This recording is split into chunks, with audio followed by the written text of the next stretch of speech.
Now may the words of my mouth and the meditations of our hearts be acceptable in your sight, O God, our rock and our Redeemer. Have I got a deal for you? I said. I was trying to convince a young friend of mine who was maybe 3 or 4 years old at the time that there was something of value in the chicken on his plate, and if it wasn't a bridge too far, also that small pile of green peas alongside. To get him to eat, I tried showing him how I ate all my chicken and peas. But it turns out I had overestimated just how much he wanted to be like me. And I had tried telling him that he would grow up big and strong if he ate his chicken and peas, which made him consider the merits of just staying small. I thought about trying the age-old airplane in the hangar trick, but neither of us were ready to let go of our dignity to that degree just yet. Chicken and peas just weren't all that compelling to my young friend, and I had tried every trick to change that fact. Every trick except one. Have I got a deal for you? I said. If you eat 5. If you eat 5 more bites of chicken and about half of your peas, then we'll have a bowl of ice cream. Not only did he eat 5 bites, he cleaned his plate.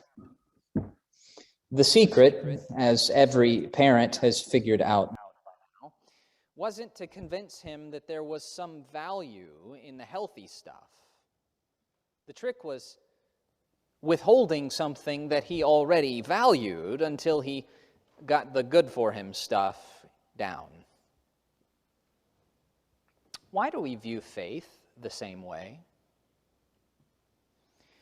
If I polled the room, actually, let's just poll the room. If you are with us in person by show of hands, or if you're on Zoom, you can just hold your hand up to the camera or even use that little Zoom emoji raised hand thing if you want. By show of hands, how many of you believe that God's grace is a free gift? That's about what I thought. It's a commonplace Christian teaching that whatever it is that God provides for us, be that blessing, internal peace, eternal well-being, belonging, belovedness, whatever it is freely given. Almost all Christians at all times have confessed that to be true. But then we do our best impression of the older brother from today's gospel lesson. He too would probably have claimed that what his father had given to him was to be given freely, or to be given by virtue of his relationship anyway. And yet, in articulating his frustration about the party that was going on, he told his father that he had been working his tail off on the homestead for years, and that he had always been obedient, but had never been celebrated in such a way as his younger brother was. He anticipated and even assumed that his obedience would somehow make him worthy of his father's love and gifting, that his labor would earn his inheritance. The grace of God, we say, is free, and then we go off trying to be good enough to be worthy of it, working at fixing the world so we can earn it, working at fixing ourselves to attain it. There is a gap between what we profess our faith to be and the way we practice it, I think, largely because of the way the world around us understands grace. Grace in the world around, and yes, there is some grace in the world still, Grace in the world is a coercive thing, like ice cream after chicken and peas. Our relationships work that way. If you share my ideological perspective or simply keep quiet about your beliefs, then I will gladly offer you the grace of my friendship. Our sense of justice works that way. If you spend time incarcerated, then your violations can be forgotten. Our economy works that way. If you give this much, then I'll give you that. You see, I know these things seem obvious. The world can't function if everything is free to everyone all the time. We have to trade goods and services. There has to be disincentive from violating social constraints. But it isn't the give and take of grace that the world gets wrong, which leads us to this discrepancy between faith proclaimed and faith lived. It's the order. For the world, and often for us, grace is a promised reality that comes after we fulfill the prerequisites. That's not how it worked for the younger son and his father in Jesus' story for us today. Think about all the depth of pain that son had caused. In an age before financial systems governed everything, an inheritance wasn't just a sum of money. It was the generational home. It was the ground from which sustenance grew. It was the tools and the structures and the way of doing things. It was the labor of generation upon generation who had built all of that to a sustainable enterprise and a beloved place. It was the means passed one to another to sustain life. When the father was asked to give the inheritance, he wasn't asked to give something he had. He was asked to give of who he was. And the son didn't merely take the inheritance early, he liquidated it and he lost it. Generations of blood, sweat, and tears poured into an estate, and it's gone in a moment. It may be that the only thing more painful than seeing a huge portion of your life, property, and work destroyed by someone you hate is seeing it done by someone you love. That poor father was gutted. And yet, when his son decides to come home, grace leads the way. Jesus even offers us, in the telling of the story, an opportunity to hear the younger son rehearsing what he'll say to his father when he arrives. I'm not worthy to be your son. I will just be a laborer.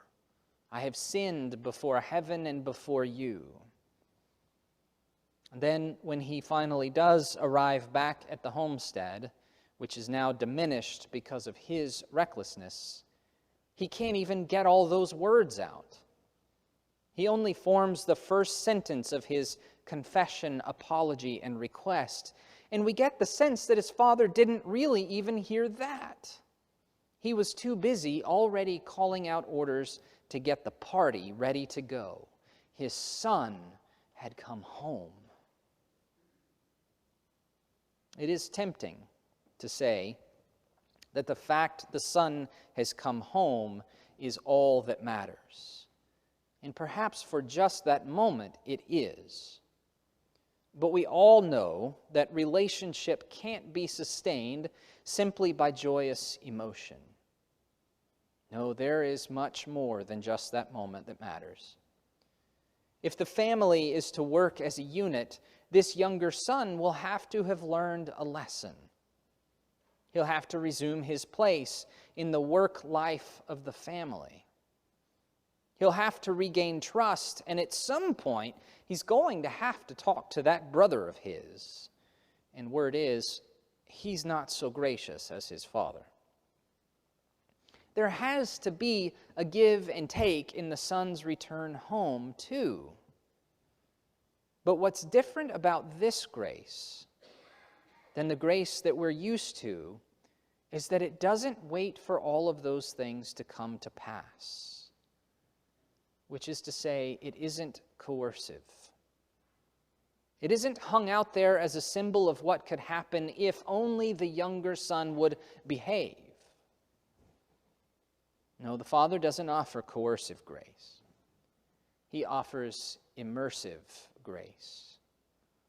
All of the good, all of the joy, all of the redemption and love are simply given.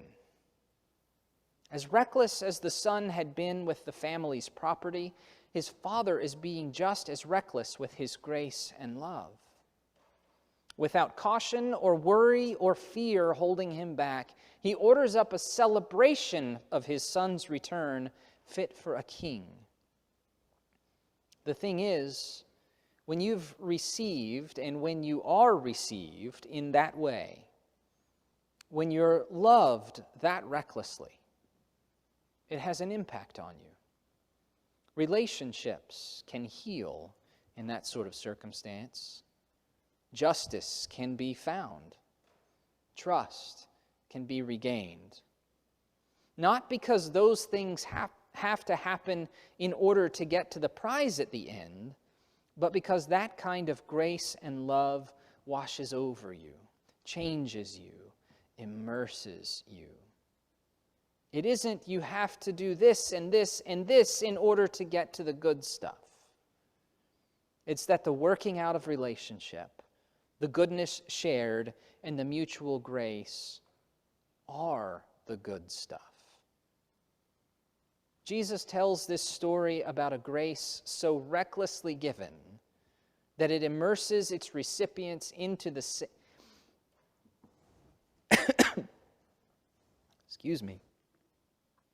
Jesus tells a story about a grace so recklessly given that it immerses its recipients into the same at a time when he had been challenged by the religious elite for spending time with and developing relationship with those who were ethically far afield from the religious standards of the day. That is, he told the story in a place that made it real. This is the reality that brings a story about God's grace into our hands. The suggestion is that the immersive grace of God is not merely something received, but also shared. Amen.